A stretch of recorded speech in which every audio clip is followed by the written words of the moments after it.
Баршаңызға сәлем. Дәмі өте керемет болып шығатын дәруменге бай жаздық салат түрін дайындаймыз. Маралмен бірге болыңыздар.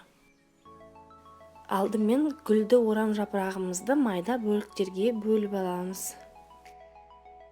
Достар, менің видеомды көру барысында лайк басып, каналыма тіркеліп, қоңыраушаны басып қоюды ұмытпаңыздар. Қайнап тұрған суымызға бір шай қасық тұзымыздан саламыз. Және де гүлді қырыққабатымызды салып, бетін жабамыз. Осы суда шамамен 2-3 минут қайнатамыз.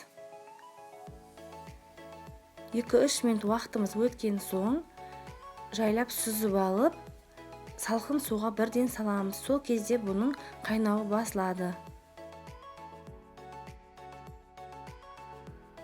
Бір баялының 2 шетін алып тастаймыз. Ортасынан бөлеміз. Әр бөлінген бөлікті 2 бөлікке бөлеміз. Сонан соң баялымызды осылай үшбұрыштылап, дәл видеодағыдай турап шығамыз.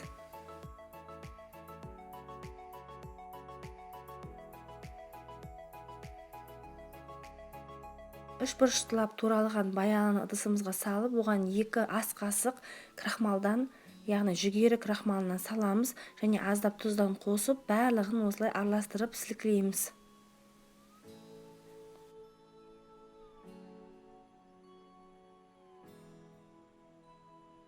Қызып тұрған майымызға баялыны қуырып аламыз. Қуыру барысында келесі бетке алмастыруды ұмытпаңыздар.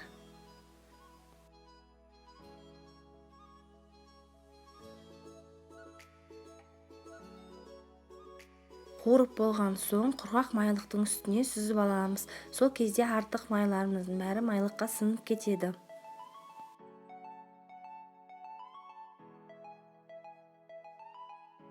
Біз салатымызды лаваштың ішіне салатын боламыз. Сол себепті бізге лаваш қажет болады. Мен осындай түрін таңдадым. Бір лавашымызды алып, домалақ кольцоның үстіне қоямыз.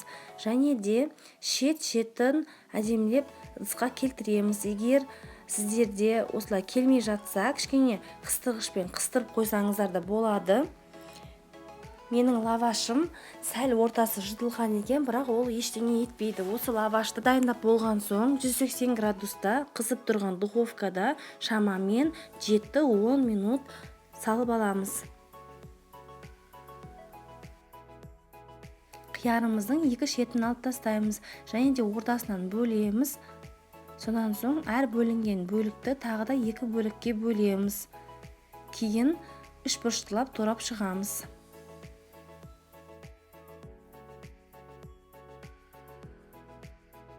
Турап болғаннан кейін кеңірек ыдысымызға саламыз.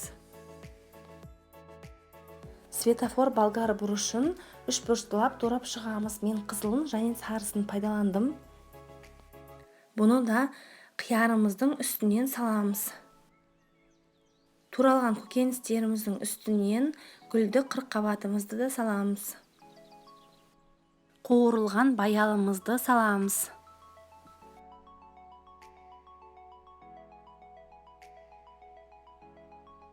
Укроп пен петрушкамызды майдалап турап, бетінен саламыз. Үстінен соусымызды құямыз және де дәміне қарай тұздан себеміз. Соустың рецептін описанияға жазып кететін боламын. Және де осындай оста сладкий соусымыздан 2 ас қасық саламыз.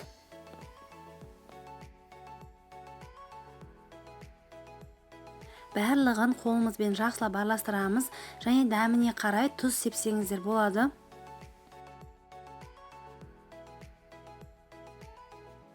Дайын болған лавашымыздың бетіне салат жапырағын қолымызбен үзіп саламыз.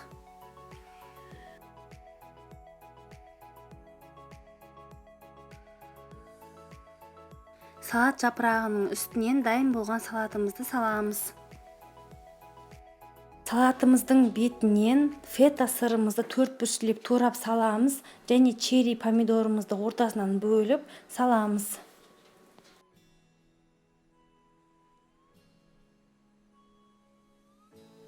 Беткі жағынан осындай бальзамический кремді сеуіп шығамыз.